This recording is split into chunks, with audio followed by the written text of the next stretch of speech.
So we're going to start off with a very important topic, one that we all love, I'm sure. It's about corporate culture. So a long time ago, I met the head of HR at Deloitte, and I said to her, man, this is too much instructions and rules to follow. I can't keep up. And she said to me, first you need to understand the culture, and then you get to bend the rules. Our next speaker, Szymanski, is from Brown Brothers Harriman. He's the VP and tech leader. He understands corporate culture, and he's going to be talking to us about how to manage and look at human interactions as IT people. Ben, welcome. Just give him a hand of applause, please. Yeah. I hope you haven't oversold me there that I know much about corporate culture. I will certainly say a few words. I don't know how your energy levels after lunch. After lunch is always a tough spot. Hopefully the next half an hour will be interesting enough to keep you going. If not, there's free coffee out the back. So one way or another, I'm sure we'll get through it. So, my name is Ben Szymański. I'm really excited to be here today.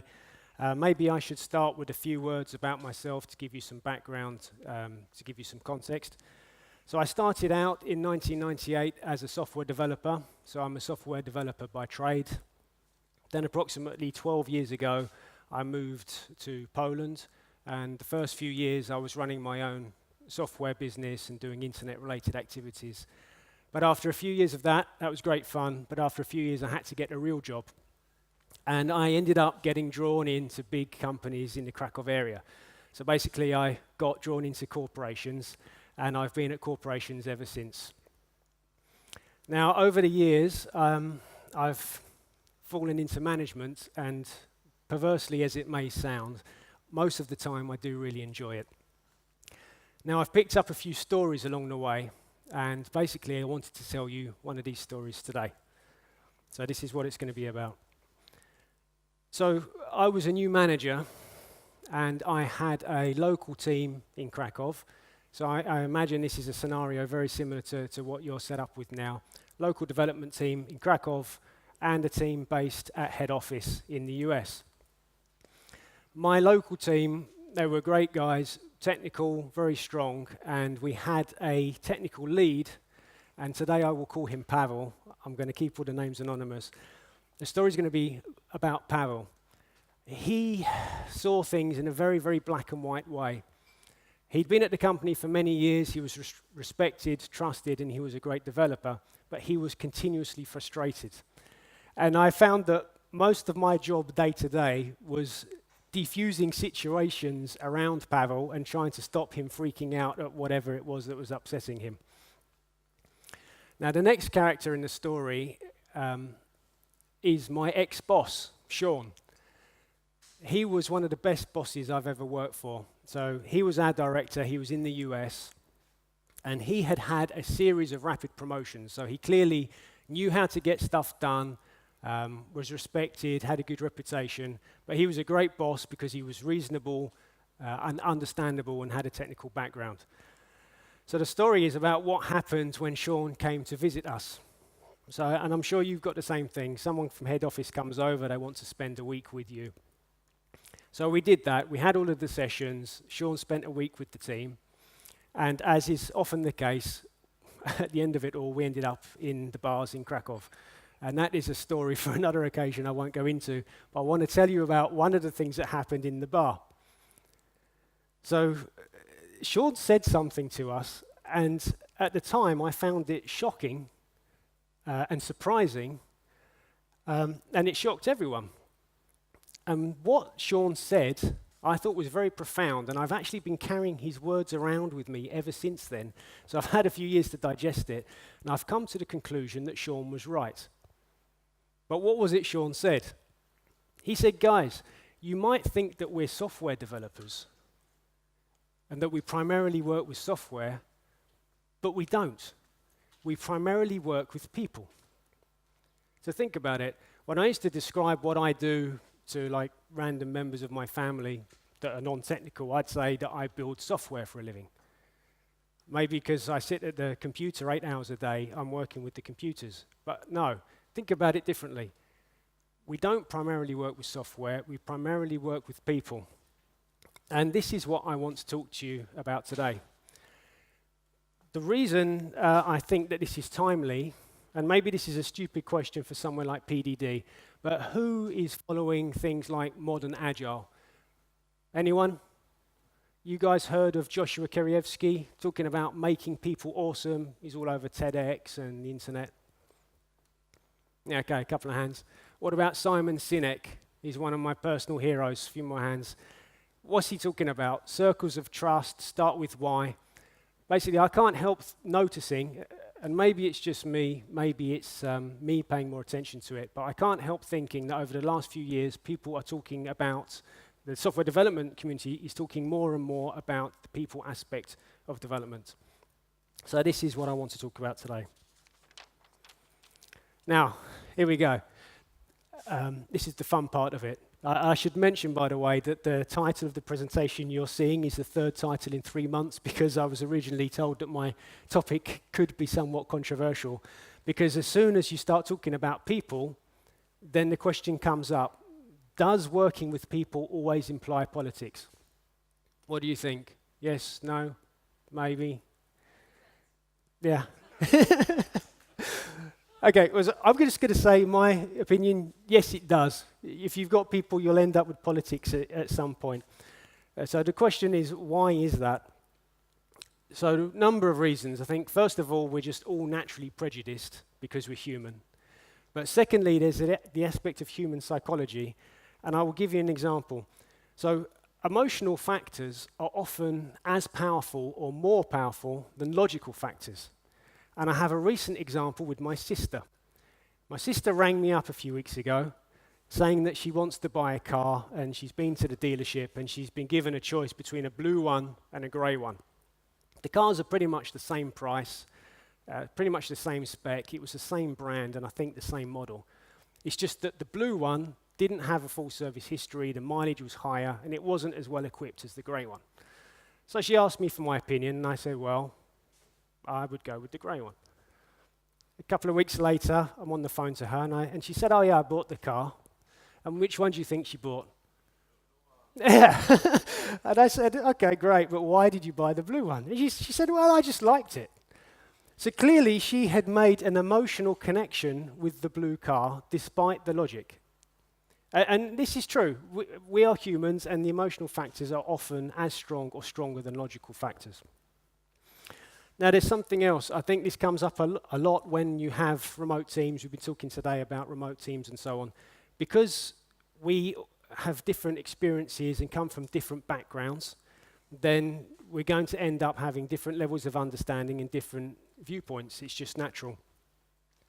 And these different viewpoints can often result in us having different perceptions of the same issue. So basically, in short, for the why, it's just because we're people and it's natural. So when is this a problem, or when does this come up? Well, I would say any time that your company has maybe, say, 50 or 100 people or more, but also any time that you need to work across organizational boundaries. So I'll give you some examples that I've seen. As a project manager, taking something from requirements gathering through to implementation, it's fairly typical to have to work across multiple reporting lines. You often have to work across multiple different teams. I've seen examples where there's one team for the analysis, one team is responsible for development, another team for testing, another team for infrastructure, there was another team responsible for installation, and another team for production support. So just think, day to day, how many teams or reporting lines are you having to work across to get stuff done? So these are times that politics can come up. But another time is whenever you need to influence pretty much anybody. And it could be you wanting to influence up to your managers, to your superiors, or to project stakeholders. It could be times you need to influence going sideways. So if you're a manager, I'm thinking about other managers.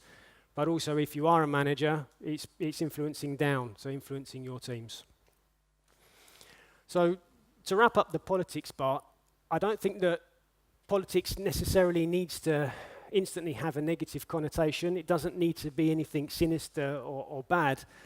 I just like to think of it as trying to empathize or be in tune with groups of people. Or possibly think of it as techniques for influencing, but again, not in a sinister way, influencing people just by recognizing that people are people. And I will go into that in just a second. So back to the bar. If I remember correctly, I nearly fell off my chair. Pavel did fall off his chair. He was shocked when Sean said that. And then he said, "But Sean, why should I even have to care about this? I'm a developer. Why should I have to care about what this team is saying or what's going on with the US team?" Because there were some tensions going on between the teams. So it's perfectly valid if some of you are thinking now, okay, that's great, but why should I care as a developer? So let me take a stab at that. So I don't like to generalize, but I will. I think that as technologists, we are more likely to see things in a black and white way. So Pavel is my classic example. And I should ask, have you got a Pavel like that in your team? Has anyone got a Pavel? Or maybe you are Pavel? A few heads nodding. I think it just happens because of the it's the IT industry, it draws a certain profile of person, and therefore we're more naturally inclined to pay less attention to this like people stuff. And in fact, Pavel even said it. He said, if I'd have wanted to work with people, I wouldn't have become a programmer. So hopefully by now, I've got you to think that this is something you should be paying attention to. But there are other reasons why you should be thinking about it. So as I said, Pavel was continuously frustrated. So I think you should be paying attention to this, firstly, for your own sanity.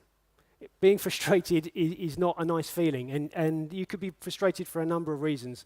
So hands up, has anyone been frustrated by their own company recently? I'm being recorded, so I probably shouldn't put my hand up, but I see that most of you guys did as well. And you could be frustrated for a number of reasons. It could be your company's choice of tool or the methodology that's imposed on you or documentation standards. One that I've seen come up a lot is the people that we're forced to work with. So unless you happen to be the CEO of your own company, you cannot choose who you are working with. You're often forced to work with certain people and other teams. And it can lead to frustration, and frustration's not a nice thing. So I think we should be paying attention to the people aspect to reduce our own levels of frustration and that of our team members. And I'll go on to that in just a second. But there's another point that I would like to make, because I see this happen a lot, and it's about avoiding making newbie mistakes. So this happens a lot, especially when people start to get into management. They will say something which can upset people. So going back to Pavel, sorry that I keep picking on poor Pavel, but this is another example. When we were having the disagreements between the US team and the Cracow team, and part of the disagreement was about the standard of code that the US team were doing. It's not that they were bad, it's just that I think the technical team in Cracow was particularly strong and they weren't happy that they were following the same standards. And Pavel had everyone on the call. Everyone from Cracow and the US were all on a call, big conference, and Pavel started criticizing directly their work. Now, I'm not saying that you can't give them that feedback. I'm just saying that put your empathy hat on and just think, what do you think the natural reaction is going to be when you start doing that in a public forum? So imagine their team manager. Do you think that team manager was happy to receive that feedback and open to talking about it? Or do you think that human psychology kicked in and he became defensive and confrontational? What do you think is going to happen? So basically, remember that no one wants to hear that their child is ugly. That team didn't want to hear about that on a phone call like that. And the problem is that Pavel, from that moment on, got labeled as someone that's difficult to work with. And that is a newbie mistake. He's made a career-limiting move. He's reduced how effective he's going to be at solving that kind of problem in the future. He's reduced how effective he can be in that environment. And he's not doing a great job at cultivating relationships. So I think, again, need to pay attention to this. So like I said, I've been carrying around Sean's words over the years, and that with my own experiences, I've summed up a few things which I think are useful about how to deal with this or what you should be thinking about. So here's a couple of tips. So my first tip is don't presume malice, don't presume malintent, because I see this happen every now and then. Here's an example. Someone in my team came up to me and they said, Ben, we ordered a new server a month ago from the infrastructure guys. We still don't have the server. It's blocking development. It's blocking testing. We're going to be late. It's a disaster. Those server guys, they're just screwing us up again. Like, are they doing it deliberately or what? So straight away, that is an example of where this team member is presuming there's some kind of malice going on. Think about it. Is that server team, are they waking up in the morning and thinking, you know what, how can we screw Ben's team over today? How can we mess them up? Of course they're not thinking that. Put your empathy hat on and think for a second. What could be going on? I don't know, but I'm going to guess. They're understaffed. They're probably overworked. They probably don't have a decent issue tracking tool. They probably have 1,000 of requests, just like my request. They probably don't understand why my request is important to me. So if I approach the problem thinking like that to start with, I guarantee I'll be more successful. So instead of doing an escalation and ringing up the management, isn't it easier just to pick up the phone, or if they're local, walk over to them and say, listen, we did a request a month ago. What can I do to push it through? Because I'm sure you've got a ton of them, but it's really important to me. If you do it that way around, then first of all, you're going to have a good contact to go to next time, and you will be more successful. So that's the first tip. Don't presume malice. Another one, and I think John touched on it just a bit earlier, is about what I call socializing. So there was a bit about innovation earlier in another speech and about coming up with ideas. So how often do you come up with a new idea and then you think to yourself, maybe it's solving something a new way or bringing in a new tool, or you've just solved a problem and you think, oh yeah, I could do it this way. And then you get that feeling, you think, oh great. And then 5 seconds later, you have another feeling where you go, oh. And that second feeling is the moment when you realize that someone's going to shoot it down, or I'm going to go and have to get approval, or this company won't work because of this. Can anyone relate to that feeling? You have the idea, and then 5 seconds later, it's the, oh.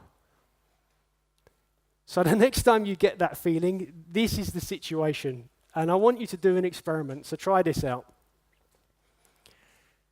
Take a pen and paper and sit there for a second and think, who are the decision makers? Whose yes do I need in order to push it through? Write their names down. And then write down, who are the influencers? Because if your decision maker only ever says yes when John says yes, then you need John's name on the list as well. And then also add down to the list the names of anyone that's going to shoot it down. So if there's a particular person or a particular department that always objects to anything, then write those names down. Then look at the list and make a decision. It's going to take a lot of energy to work through that list. Is your idea worth pursuing or not? But let's presume it is and you want to push through. Now you're going to have to do the legwork and put the effort in. Contact each of these people offline. So I'm not talking about just send an email. I'm talking about ring them up or go and see them. Just for 5 minutes to talk about your idea. Are there any potential concerns? This is what we call socializing. If you can socialize the idea with everybody offline, then when you do go forward to move the idea, push the idea forwards, then you should get a lot more success. But in order to do that, you need to have a good network and the relationships in place to start with. And this goes back to what I talked about with Pavel upsetting everyone. If you don't have the network and a good reputation, it's going to be difficult. My third tip is about recognizing that there are situations which are hopeless. There will always be stupid forms to fill in and stupid procedures and things that do frustrate you. And there will always be some people that you just don't want to deal with. So don't waste energy, don't waste time on those situations. Recognize them, accept them, and just move on. So if you remember absolutely nothing from what I've said for the last however many minutes I've been standing here, I'd like you just to remember a couple of things. Remember what Sean said at the bar. We work with people, not computers. Trust first and empathize second.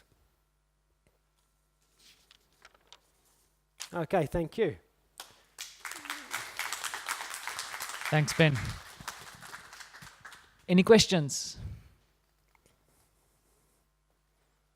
By the way, I'm not sure if Pavel's still working there or not, because I've moved on.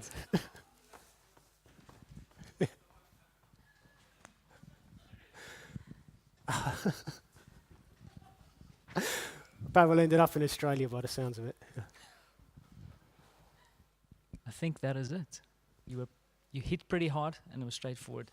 Thank you. You'll stick around, right, for a little bit? I'll be around, and I can't imagine there are many Ben Szymanskis on LinkedIn, so you should know where to find me. Ben, thank you Thanks. very much. Thank you. Ben,